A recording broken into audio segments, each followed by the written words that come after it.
Hey guys, Zen here, and there is nothing going on in Siege. And that's not necessarily a bad thing. We just had the release of a huge season and an incredible new operator, and there was just also the Showdown at Fort Truth event, and so the hype has fizzled out while we wait for future updates. So for this video, we're gonna do a little roundup and talk about stuff that's way old and make it new. Also, North Star recaps are in, and we can take a look at how things went for last season and what to expect in the future. And the last thing to note is that if you're interested at all in Halo Infinite, I uploaded my very first video here on the channel, and so look for the card above to check it out for yourself, and there's also a link in the description. Enjoy. And so before we kick this one off, make sure to check out R6 Tracker, the sponsor of our video. Guys, R6 Tracker is one of the best tools to use to see how you're performing in Rainbow Six Siege, and it's free, so you can download it with the link below. Now, once installed, it features an overlay where you can track the entire lobby stat averages and see how the match is progressing in real time. You'll see ranks, KD percentages, and a lot more. There's all the data to stay ahead. But if you want an even more detailed breakdown, at any time you can search up any player of Rainbow Six Siege and track their metrics. You'll see daily performance graphs, their most played operators,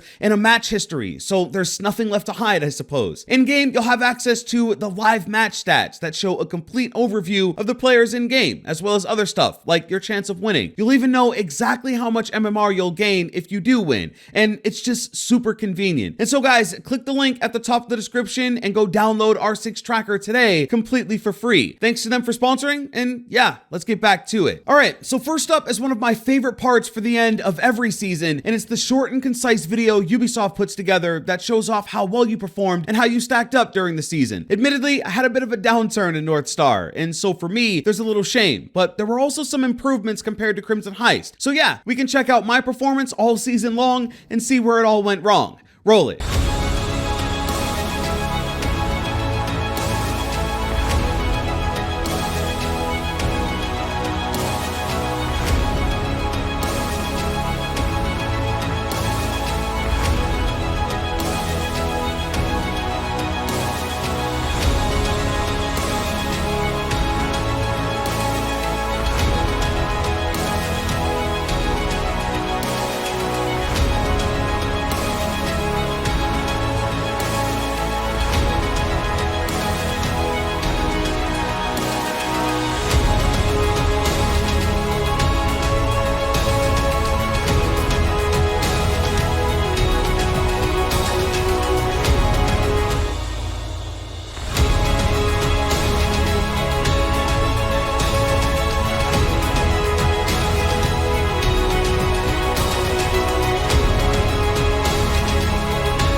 So yeah, really the only place that wasn't up to snuff was with ranked. I ended at gold 1, which is usually plat 3 or plat 2, and so the win-loss could use some improvement. However, the win-loss did actually increase by 10%, and also the headshot percentage increased by 3%, so my frag potential is improving. Overall, I'm happy with it. As you guys know, I'm dead serious about maining Callie. She is just a beast, and for the last few seasons, she's been my top performing operator. Now guys, you can get a video just like this one for yourself by heading over to rainbow6.com/stats and make sure to have communication preferences turned on. If you already did, then one should be waiting for you. If not, then you'll get a brand new video at the end of Crystal Guard. So next up, pretty much the entire community is aware of the AMA the devs held a while back. There was way too much information for just one video to cover, and for those that did, I commend you. But because we're going back in time, I wanted to revisit something we never mentioned here on the channel, and it's that, yes, finally Siege will be getting a TDM mode. Now, Team Deathmatch has always been a hot topic for the community because first off, it's never been a game mode, and secondly, it's a more casual way to pick the game up and get shooting. For Siege, it's never really been a focus because there's not a lot of tactics involved. You essentially spawn in and hunt down enemies. It also kind of breaks the game because then there's no one unified place to set up and defend, and so you could in theory just set up any room and call it home base. But there is actually a TDM being added pretty soon, and they're calling it warm up. Now again, because it won't actually have any any other objective other than defeating enemies, this will not be a ranked mode. And from what it sounds like, it won't even be casual. It's being looked at as a warm-up, an option to jump in and shoot stuff before the real games begin. And for that, I could see a ton of benefit. Now, we also know of a Siege-designed shooting range coming as well, but a shooting range is only sending rounds down range, and there really isn't that natural setting to truly practice. This warm-up mode will be against other human players, and so it'll be much easier to get a real-world sense of the weapons and operators. So the bullet points are that the shooting range will be more for learning weapon recoil patterns and how things feel. It'll be a no combat zone and strictly for testing and practicing purposes. If you're already familiar with a weapon, but after a patch it gets a big nerf, you can go in and feel it out before you head into ranked. The warm-up mode is an organic take on the Siege meta. You'll jump in to get familiar with new operators or weapons and see how they act in a more natural setting. This is obviously a full combat zone, but there won't be an objective looming overhead, so you won't need to worry about teammates needing you to do certain things. You can really just focus purely on the meta. Now, this could be something we see as early as next season, and I think it would be a huge upgrade and a great way for new people to learn without being overwhelmed. Old news, but I wanted to give a new perspective. Now, it is a quick one today, so I wanted to look at just a couple of Rainbow Six extraction updates that have come out. First, some new equipment. All right, so this is something we've never seen before, and it's called the paralysis grenade. You'll basically throw it at a group of enemies and they'll be stopped dead in their tracks. Now, during my play session, there were a handful of times where we were being hoarded by the Archeans, and a grenade like this would have come in clutch, especially when a teammate is down. The other piece they showed off was the scan mine. An operator goes to place it down, and if an enemy walks by, you'll get the intel and see them in that area. And this is more of the stuff I want to see with extraction and really hypes me up. So far, there's been at least 5 brand new pieces of tech that are included in this game, and it's shaping up to have a good amount of variety in how you'll deal with the threat. The last bit is a short trailer for Pulse. They've been slowly releasing these operator overviews for a while now, but Pulse actually gets some heavy buffs for extraction. Check it out. Only Pulse can stay this cool under pressure,